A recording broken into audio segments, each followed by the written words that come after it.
Okay, guys, we are back again. Today, I am addressing some of the most common flexibility, strength, technique, injury questions that I get. Along with all of the flexibility things that we've covered, I get a lot of questions about why can I not get my athletes to straighten their knees in anything. So splits or bar swinging or tumbling or whatever it is. And it is very easy to jump to just stretching an athlete's knees. That's probably one of the most dangerous things that you can do though. Putting your athlete's foot up on a block and pushing down on their knee is very stressful on the back of the knee and many of the ligaments. And thankfully we've seen that kind of move out of practice as a big deal. But still people are like, why are my knees always bent? Why can't I get athletes to straighten their knees? And I want to walk you through 3 or 4 of the most common things that I see that you can think about and have something to fix, right? So the number one reason that it's probably going to happen, you got to remember that people are growing, right? Young kids in gymnastics are growing at a faster rate than their bodies can keep up with, right? Their femurs and their tibias are growing rapidly, so their hamstrings get tugged along for the ride. And sometimes it's just patience. Sometimes it's just calming down and just letting things go, doing more flexibility work. But that has to be thought about first because that's more important than any stretch that I'm going to show you. Okay, the second most common reason that usually happens actually has to do more with the amount of arching in the pelvis that an athlete has. So Heather's going to stand up, right? So I want her to stay this way for me.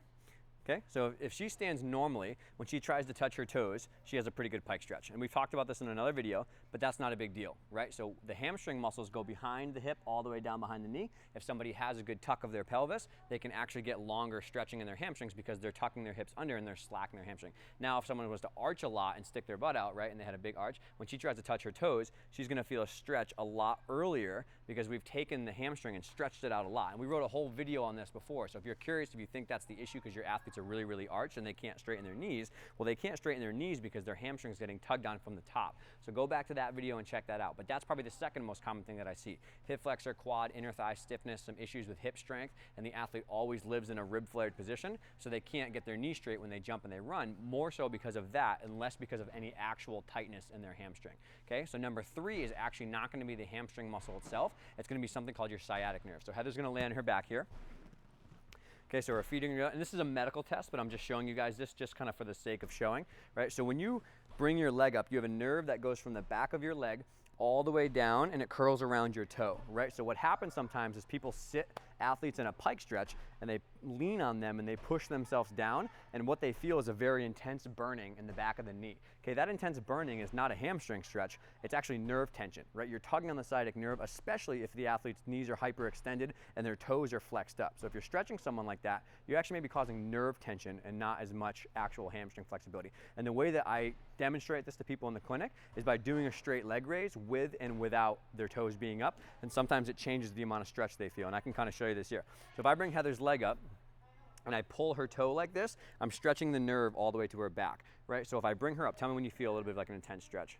Yep, right there, right? So that's not as much as her hamstring can go, right? She's very flexible, but tell me if it gets better when I do this.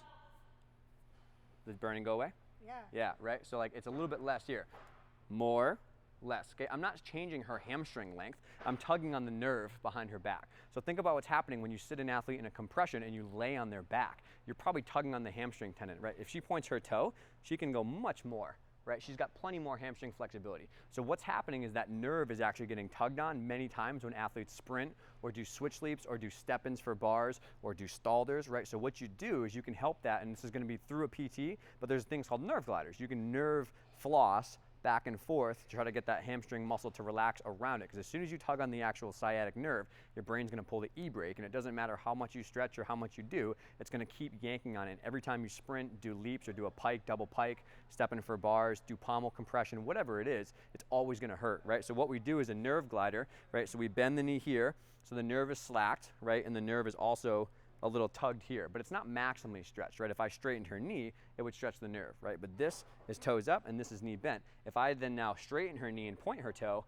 again, the nerve is slacked because her toe is here. So you can do some nerve gliders that work on flossing the nerve back and forth, and sometimes that helps the athletes quite a bit with switch leaps. It's called neural tension, but again, through a medical provider, you can work on that, okay? And lastly, 4 is actually maybe true hamstring stiffness. If an athlete really does have true hamstring stiffness, then you work on some hamstring flexibility, some eccentric leg lowers, working on some split squats, things like that, some stretching. That's probably the next opportunity for them. Those are the athletes that are growing really fast. But again, that's step 4, right? So don't jump right from, I see bent knees and I can't get my legs straight. Okay, lastly, you can sit up for us. Okay, the other test you want to do, and have you go in a pike this way. Okay, you want to make sure that the athlete truly has limited soft tissue stiffness, right? So if someone really does have bent knees when they do skills and stuff like that, and you jump to flexibility issues, sometimes it's a control issue, right? If an athlete can sit on the block and straighten their knees out as much as they can, right? If they can get their knee straight like this, especially hyperextension, well, they're clearly capable of straightening their knees. If it's not showing up on beam or bars or on pommels or P-bars when they dip, but they can do this, okay, that's not a flexibility issue, so you don't need to jump and push their knees down and start stretching them. This is a strength issue, right? So maybe you need to get more active flexibility, maybe you need to do more leg tightening drills, maybe you need to just do more basic technique work and slow the skill down and work on actual bits and pieces. Maybe it's just going too fast and they're too scared to do it on high beam or to do it on actual high bar, right, to do stallers and drop hard, so they're bending their knees because they're nervous, right? So that's the whole spectrum, from mobility issues to strength issues to just being afraid and having not the greatest technique.